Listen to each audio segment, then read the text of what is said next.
Hello everyone, welcome to Divya education. आज है 9 सितंबर और 9 सितंबर से रिलेटेड हमारे जितने भी करंट अफेयर्स के क्वेश्चन बन सकते हैं जो कि हमारे किसी भी कम्पिटिटिव एग्जाम के लिए बेहद इंपॉर्टेंट हो सकते हैं, उन सभी को आज हम लोग इस वीडियो में सॉल्व करेंगे और साथ साथ इसके व्याख्या की भी बात करेंगे ताकि इनसे रिलेटेड जो भी हमारे टॉपिक हैं उनसे रिलेटेड और भी जो क्वेश्चन बन सकते हैं वो भी हम इजीली सॉल्व कर लें। ठीक है।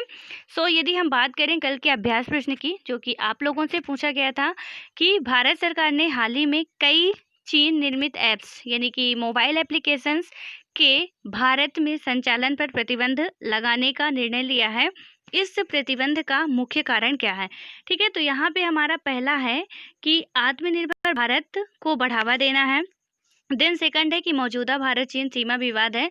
और थर्ड में हमारा आता है कि भारत की संप्रभुता और सुरक्षा के लिए नुकसानदेह होना। और फोर्थ में हमारा आता है भारतीय संस्कृति के लिए नुकसानदेह होना। ठीक है, तो इसका राइट आंसर हमारा क्या हो जाएगा? इसका राइट आंसर होगा कि भारत की संप्रभुता और सुरक्षा के लिए नुकसानदेह होना। उसके बाद हम बात करें व्याख्या की, तो इसमें क्या बताया जा रहा है कि भारत सरकार ने पबजी गेम सहित 118 मतलब चीन निर्मित ऐप्स यानी मोबाइल एप्लीकेशंस के भारत में संचालन पर प्रतिबंध लगाने का निर्णय लिया गया है। इस देश के इलेक्ट्रॉनिक्स एवं सूचना प्रौद्योगिकी मंत्रालय ने यह निर्णय सूचना प्रौद्योगिकी अधिनियम की धारा 69A के इन ऐप्स पर प्रतिबंध लगाया गया है। और उसके बाद हम बात करें तो भारत की संप्रभुता और अखंडता, भारत की रक्षा, राज्य की सुरक्षा और सार्वजनिक व्यवस्था के लिए नुकसानदेह होने के कारण इन ऐप के भारत में संचालन पर प्रतिबंध लगाया गया। ठीक है, तो आप लोगों में से जिसके भी फ़ोन में ये ऐप्स हों यानी कि पबजी हो गया और भी काफ़ी सारे ऐप्स हैं जिनको यदि आप लोग डिलीट कर देते हो तो बेहतर होगा। नहीं तो आने वाले यदि अभी चल भी रहे होंगे तो आने वाले समय में ये आपके लिए समस्या क्रिएट कर सकते हैं। ठीक है, सो आपकी सेफ्टी के लिए बेहतर होगा कि आप लोग अब जब भारत सरकार के द्वारा ये लॉन्च कर दिया गया है तो डिलीट ही कर दें तो बेटर होगा। ठीक है, उसके बाद हमारा आता है अगला क्वेश्चन जो कि आज का पहला क्वेश्चन भी है और इसमें पूछा जा रहा है कि वोडाफोन और आइडिया कंपनी ने हाल ही में मिलकर कंपनी को क्या नाम दिया है? ठीक है, यानी कि क्या नाम रखा है? तो इसमें पहला हमारा है FI, दूसरा है हमारा VI और तीसरा है हमारा DI और चौथा है हमारा NI। ठीक है, तो टीवी में काफ़ी ज़्यादा एडवर्टाइजमेंट भी आ रहा है, कुछ दिनों से आप लोगों ने देखा होगा VI करके आ रहा है। ठीक है, तो ये वोडाफोन है और यदि हम बात करें तो आइडिया, दोनों कंपनियों ने मिलकर व्याख्या की बात करते हैं तो यहाँ पे डिटेल में समझते हैं। इसका राइट आंसर सबसे पहले क्या होगा? VI। V मतलब वोडाफोन हो गया, I मतलब हो गया आइडिया हो गया। ठीक है, यानी कि अब हम बात करें तो वोडाफोन आइडिया ने नया ब्रांड VI को लॉन्च किया और उसके बाद बात करें तो यहाँ पे है कि इस नए ब्रांड की नज़र भविष्य की संभावनाओं पर टिकी होगी और इसे उपभोक्ताओं को बेहतर सेवा उपलब्ध कराने के उद्देश्य से डिजाइन किया गया है। वोडाफोन और आइडिया दो ब्रांड्स का एकीकरण दुनिया में टेलीकॉम सेक्टर में अब तक का सबसे बड़ा एकीकरण है। गौरतलब है कि सुप्रीम कोर्ट ने वोडाफोन आइडिया लिमिटेड को समायोजित सकल आय यानी कि AGR के बकाये को चुकाने के लिए 10 साल का समय दिया है। ठीक है, ये क्वेश्चन हम लोग पहले भी सॉल्व कर चुके हैं कि कितने साल का समय सुप्रीम कोर्ट के द्वारा दिया गया है। इनका जो क्या है, समायोजित सकल आय है यानी कि AGR को चुकाने के लिए 10 साल तक का समय दिया है और यहाँ पे उनको किस्त वगैरह जो भी डिवाइड किया गया है कि उससे आप वो लोग जमा कर सकते हैं। तो ये सबसे पहले मेन रूप से हमको क्या जानना जरूरी है कि वोडाफोन जो कंपनी थी मोबाइल की और जो एक थी यानी ये सिम लॉन्च करती थी, आपको पता होगा, आप लोग वोडाफोन की सिम यूज करते हो, आइडिया की भी सिम यूज करते हो। ठीक है, तो ये दोनों ही कंपनियां क्या हो गई हैं, आपस में मर्ज हो गई हैं, यानी कि अब इसका संयुक्त नाम क्या हो गया है? VI। और काफ़ी टीवी में एडवर्टाइजमेंट इस टाइम पे आ रहा है, बहुत ज़्यादा आ रहा है। ठीक है, और आप लोग यदि कोई भी टीवी देखते होंगे तो आपको पता होगा। उसके बाद आते हैं हम अगले क्वेश्चन पे, इसमें कि विश्व साक्षरता दिवस निम्न में से किस दिन मनाया जाता है? पहला है 8 सितंबर, दूसरा है 12 अगस्त, तीसरा है 5 मार्च और चौथा है 10 जनवरी। तो इसका राइट आंसर हमारा हो जाएगा 8 सितंबर को। व्याख्या की बात करें तो बताया जा रहा है कि पूरे देश में साक्षरता दिवस 8 सितंबर को मनाया जाता है। इस दिन को मनाने का मुख्य उद्देश्य जो है वो समाज में लोगों के प्रति शिक्षा को प्राथमिकता देने को बढ़ावा देना है। और पहला विश्व साक्षरता दिवस 8 सितंबर 1966 को मनाया गया था। दुनिया भर में विश्व साक्षरता दिवस के दिन कई समारोह आयोजित किया जाना और उसके मतलब किया जाता है। इस दिन यूनेस्को पेरिस स्थित अपने मुख्यालय में अंतर्राष्ट्रीय साक्षरता पुरस्कार प्रदान करता है। ठीक है। देन अब उसके बाद हम यहाँ पे बात करेंगे कि जो हमारा नेक्स्ट क्वेश्चन है कि निम्न में से कौन सा देश हाइपरसोनिक प्रौद्योगिकी निदर्शक यान यानी कि HASTDV तैयार करने वाला दुनिया का चौथा देश बन गया है। तो इसमें पहला है चीन, दूसरा है रूस, तीसरा है भारत और चौथा है जापान। तो इसका राइट आंसर हमारा क्या हो जाएगा? इसका राइट आंसर होगा इंडिया। ठीक है। उसके बाद हम बात करते हैं व्याख्या की। तो इसमें बताया भी जा रहा है कि भारत ने क्या किया है कि स्वदेश में विकसित हाइपरसोनिक प्रौद्योगिकी निदर्शक यान यानी कि TDV का सफल प्रौद्योगिकी उड़ान परीक्षण किया। इससे भविष्य में लंबी दूरी तक मार करने वाली मिसाइल प्रणाली और हवाई रक्षा प्रणाली को मजबूती मिलने की उम्मीद है। और HSTDB को रक्षा अनुसंधान एवं विकास संगठन DRDO ने विकसित किया, जो कि हाइपरसोनिक प्रणोदन प्रौद्योगिकी पर आधारित है। भारत अगली पीढ़ी के हाइपरसोनिक क्रूज मिसाइल विकसित करने की तकनीकी हासिल करने वाले दुनिया का चौथा देश बन गया है। अभी तक यह तकनीकी सिर्फ अमेरिका, रूस और चीन के पास ही थी। ठीक है। उसके बाद हम आते हैं अगले क्वेश्चन पे। तो यहाँ पे हमारा अगला क्वेश्चन है कि भारत के किस रेडियो खगोल विज्ञान के जनक का महाराष्ट्र के पुणे में निधन हो गया है? तो इसमें पहला है doctor Govind Swarup, then second है डॉक्टर राहुल सचदेवा, थर्ड है हमारा डॉक्टर अनिल त्यागी, फोर्थ है हमारा डॉक्टर अनुपम स्वरूप। तो इसका राइट आंसर हमारा क्या हो जाएगा? इसका राइट आंसर हमारा होगा डॉक्टर गोविंद स्वरूप। उसके बाद व्याख्या की बात करें तो बताया जा रहा है कि भारत के रेडियो खगोल विज्ञान के जनक डॉक्टर गोविंद स्वरूप का महाराष्ट्र के पुणे में निधन हो गया। वे 91 वर्ष के थे। डॉक्टर गोविंद स्वरूप को रेडियो खगोल विज्ञान में फ्रंट लाइन अनुसंधान के लिए सरल, नवीन और गतिशीलता अवलोकन सुविधाओं के निर्माण में उनकी उत्कृष्ट उपलब्धियों के लिए भी जाना जाता है। पुणे के पास नारायण गांव में विशाल मेंटू वेव रेडियो टेलीस्कोप GMRT की स्थापना डॉक्टर स्वरूप के मार्गदर्शन में की गई थी। उन्हें पद्मश्री, डॉक्टर शांति स्वरूप भटनागर पुरस्कार, HK फिरोदिया पुरस्कार और कई अंतर्राष्ट्रीय पुरस्कारों से भी क्या किया गया था? सम्मानित किया गया था। ठीक है। उसके बाद बात करें हम अगले क्वेश्चन की। तो यहाँ पे है इटालियन ग्रैंड प्रिक्स 2020 का विजेता निम्न में से कौन है? इसमें पहला है बाल्टेरी बोट्टास और सेकंड है हमारा लुइस हैमिल्टन, थर्ड है हमारा पियरे गैसली और फोर्थ है मैक्स विस्टारपेन। ठीक है। तो इसका राइट आंसर हमारा क्या हो जाएगा? इसका राइट आंसर है हमारा पियरे गैसली। उसके बाद व्याख्या की बात करें तो इसमें बताया भी जा रहा है कि जो पियरे गैसली यानी कि स्केड्रिया अल्फा टोरी ये फ्रांस के रहने वाले हैं, ने क्या किया कि इटली में आस्ट्रो रोमा नाजियोनेल मोजा में आयोजित फार्मूला 1 इटालियन ग्रैंड प्रिक्स 2020 जीत ली है।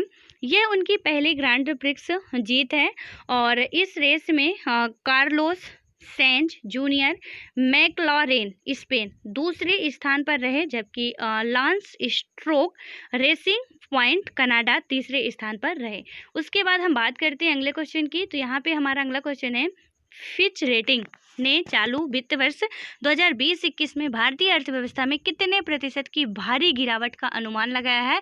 तो आपको सबसे पहले पता होना चाहिए कि फिच एक संस्था है जो कि कुछ महीनों में, ठीक है, यानी कि अभी कुछ महीनों पहले ही हम साल भी किए थे कि फिच GDP के लिए क्या क्या अर्थव्यवस्था के लिए कैसे आंकड़े निकाल रही थी। इस बार फिर आया है तो इसके बारे में समझते हैं क्या है। इसमें पहला है कि 12.5%, दूसरा है 10.5%, तीसरा है हमारा 15.5% और चौथा है 20.5%। तो इसका राइट आंसर हमारा हो जाएगा 10.5%। उसके बाद व्याख्या की बात करें तो फिच रेटिंग ने क्या किया कि चालू वित्त वर्ष 2020-21 में भारतीय अर्थव्यवस्था में 10.5% की भारी गिरावट का अनुमान लगाया है। चालू वित्त वर्ष की पहली तिमाही यानी कि अप्रैल जून में भारत के सकल घरेलू उत्पाद जीडीपी में 23.9% की गिरावट आई है। यह दुनिया की प्रमुख अर्थव्यवस्थाओं में गिरावट के सबसे ऊंचे आंकड़ों में से है। कोरोना वायरस महामारी की वजह से देश में सख्त लॉकडाउन लगाया गया था। इससे अर्थव्यवस्था में गिरावट की एक बड़ी वजह माना जा रहा है। ठीक है, तो आप लोग इकोनॉमिक्स में एक बात याद रखिए कि इकोनॉमिक्स में आप कुछ भी नहीं पढ़ रहे हैं, कोई भी बुक नहीं फॉलो कर रहे हैं। यदि इकोनॉमिक्स का जो भी जितना डेली का करंट अफेयर है उसको फॉलो कर रहे हैं रेगुलर तरीके से, तो इकोनॉमिक्स पूरा करंट अपडेट होता है। ठीक है, मतलब करंट बेस के ही क्वेश्चन आते हैं किसी भी एग्जाम के लिए, चाहे लोअर हो चाहे हाई लेवल के हो, सब में वहाँ इजीली इकोनॉमिक्स के क्वेश्चन तो गलत नहीं होने वाले हैं। यहाँ पे क्या होगा, हमारा 10.5 ये जो रेटिंग है उसको आपको याद रखना है। उसके बाद हम बात करते हैं अगले क्वेश्चन की। यहाँ पे हमारा अगला क्वेश्चन है कि सुप्रीम कोर्ट के आदेश के मुताबिक राज्यों को सरकारी विज्ञापनों की विषय वस्तु के नियमन के बारे में कितने सदस्यों की समिति का गठन किया गया। ठीक है, यहाँ पे सदस्यों होगा, तो यहाँ पे पहला 4, दूसरा 5, तीसरा है 7 और चौथा है 3, तो इसका राइट आंसर हमारा हो जाएगा 3। उसके बाद व्याख्या की बात करें तो बताया जा रहा है कि सुप्रीम कोर्ट के आदेश के अनुसार राज्यों को सरकारी विज्ञापनों की विषय वस्तु के नियमन के बारे में 3 सदस्यों की समिति का गठन किया गया है। कर्नाटक, गोवा, मिजोरम और नागालैंड पहले ही ऐसी राज्य स्तरीय समितियों का गठन कर चुके हैं। छत्तीसगढ़ सरकार ने ऐसी ही समिति गठित करने की सहमति दे दी है। सुप्रीम कोर्ट ने 13 मई 2015 के निर्देश पर भारत सरकार के 6 अप्रैल 2016 को सभी मीडिया मंचों पर सरकारी खर्च वाले विज्ञापनों की विषय वस्तु के नियमन की देखरेख के लिए 3 सदस्यों की एक समिति का गठन किया था। ठीक है, उसके बाद आता है हमारा अगला क्वेश्चन और यहाँ पे पूछा जा रहा है कि दिल्ली उच्च न्यायालय ने केंद्र सरकार को असम राइफल्स के लिए दोहरी नियंत्रण संरचना को समाप्त करने अथवा उसे बनाए रखने को लेकर निर्णय लेने हेतु कितने सप्ताह का समय दिया है।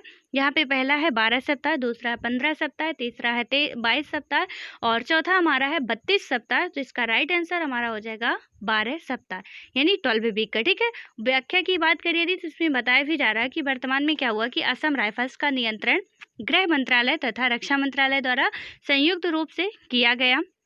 असम राइफल गृह मंत्रालय के प्रशासनिक नियंत्रण के तहत आने वाले केंद्रीय सशस्त्र पुलिस बलों में से एक है। यह बल भारतीय सेना के साथ मिलकर पूर्वोत्तर में कानून व्यवस्था के रखरखाव के अलावा भारत म्यांमार सीमा की रक्षा भी करता है। असम राइफल्स का गठन वर्ष 1835 में कछार लेवी नामक एक एकल सैन्य बल के रूप में पूर्वोत्तर भारत में शांति स्थापित करने के उद्देश्य से किया गया था। ठीक है, उसके बाद आता है हमारा अगला क्वेश्चन और इसमें पूछा जा रहा है कि किस राज्य सरकार ने हाल ही में एक पुरानी योजना यानी कि SVAYEM योजना को फिर से लॉन्च किया है। तो यहाँ पे होगा पहला पंजाब, दूसरा है तमिलनाडु, तीसरा है असम और चौथा है बिहार। तो इसका राइट आंसर क्या हो जाएगा, असम होगा।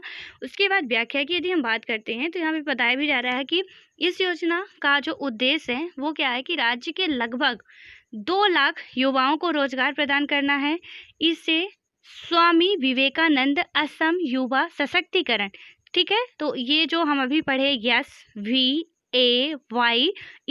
तो और वाई तो इसका फुल फॉर्म क्या होगा, स्वामी विवेकानंद असम यूथ एम्पावरमेंट योजना। ठीक है, यानी कि स्वामी विवेकानंद असम युवा सशक्तिकरण है।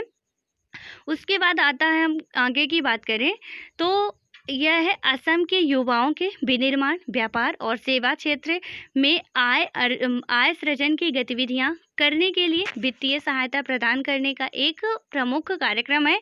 इस योजना के तहत स्थायी विकास सुनिश्चित करने वाले पारंपरिक कारीगरों के आय स्तर में वृद्धि के लिए वित्तीय सहायता प्रदान की जाएगी। उसके बाद आता है हमारा अगला क्वेश्चन और यहाँ पे हम अगले क्वेश्चन की यदि हम बात करें तो निम्न में से किस राज्य में पर्यटन को बढ़ावा देने हेतु नदियों में क्रूज चलने की शुरुआत की जाएगी। तो यहाँ पे पहला है उड़ीसा, दूसरा राजस्थान, तीसरा पंजाब, चौथा है तमिलनाडु। तो इसका राइट आंसर हमारा क्या हो जाएगा, उड़ीसा हो जाएगा। ठीक है, उसके बाद व्याख्या की बात करते हैं तो बताया जा रहा है कि कोरोना संकट के दौरान उड़ीसा में पर्यटन को बढ़ावा देने के लिए उड़ीसा सरकार ने राज्य पर्यटन विभाग को सार्वजनिक निजी भागीदारी यानी PPP के तहत चुनिंदा नदियों में क्रूज चलाने के निर्देश दिए हैं। मुख्य सचिव A.K. त्रिपाठी ने विशेषज्ञों तथा हितधारकों के साथ एक बैठक में चर्चा करने के पश्चात ये निर्देश जारी किया है। पर्यटन सचिव V.K. देव ने कहा कि महानदी, चिल्का झील और डंगमाला आरक्षित वन के जलमार्ग में क्रूज सर्किट का निर्माण किया जा सकता है। उसके बाद हम बात करते हैं अगले क्वेश्चन की। तो यहाँ पे हमारा अगला क्वेश्चन है, दैट मीन जो कि आज का अभ्यास प्रश्न भी है। इसमें पूछा जा रहा है कि सरकार ने सिविल सेवा क्षमता विकास के लिए मिशन कर्मयोगी की शुरुआत की है। इस संदर्भ में निम्न कथनों पर विचार करें। सो पहला इसमें स्टेटमेंट हमारा है मिशन कर्मयोगी के बारे में बताना हमको, ठीक है। तो पहला स्टेटमेंट क्या है कि मिशन कर्मयोगी का उद्देश्य जो है वो सरकारी कर्मचारियों की कार्य क्षमता में सुधार लाना है। दूसरा स्टेटमेंट हमारा कहता है कि सिविल सेवा क्षमता विकास के लिए योग को अनिवार्य किया जाएगा, ठीक है। थोड़ा स्टेटमेंट को ध्यान से समझिएगा, ये क्वेश्चन हम लोग सॉल्व कर चुके हैं। दूसरा स्टेटमेंट क्या कह रहा है कि सिविल सेवा क्षमता विकास के लिए योग को अनिवार्य किया जाएगा। तीसरा स्टेटमेंट हमारा कह रहा है कि प्रधानमंत्री की अध्यक्षता में मानव संसाधन परिषद का गठन किया जाएगा। तो इसमें हमको बताना क्या है, इसमें बताना है कि उपरोक्त जो ऊपर कथन दिए गए हैं उनमें से कौन सा सही है और कौन सा गलत है, ठीक है। इसमें पहला केवल 1, दूसरा है 2 और 3, तीसरा 1 और 3, चौथा 1, 2 और 3। तो इसका राइट आंसर क्या होगा, यानी तीनों स्टेटमेंट मिशन कर्मयोगी की राइट व्याख्या कर रहे हैं कि मिशन कर्मयोगी में क्या क्या बातें कही गई हैं, या कि एक स्टेटमेंट राइट है या कि 2 स्टेटमेंट राइट है, वो अब आप लोगों को बताना है, ठीक है। क्योंकि ये क्वेश्चन हम अच्छे तरीके से सॉल्व भी कर चुके हैं और मैंने आपको बताया भी था कि कहाँ पे थोड़ा इसमें मिस्टेक है। तो इसलिए थोड़ा ध्यान से सावधानीपूर्वक इसको सॉल्व करिएगा, काफ़ी इजी क्वेश्चन है। सो आई होप कि आप सभी लोग इसका राइट आंसर देंगे। हम मिलते हैं नेक्स्ट वीडियो में, तब तक के लिए bye bye, all the best.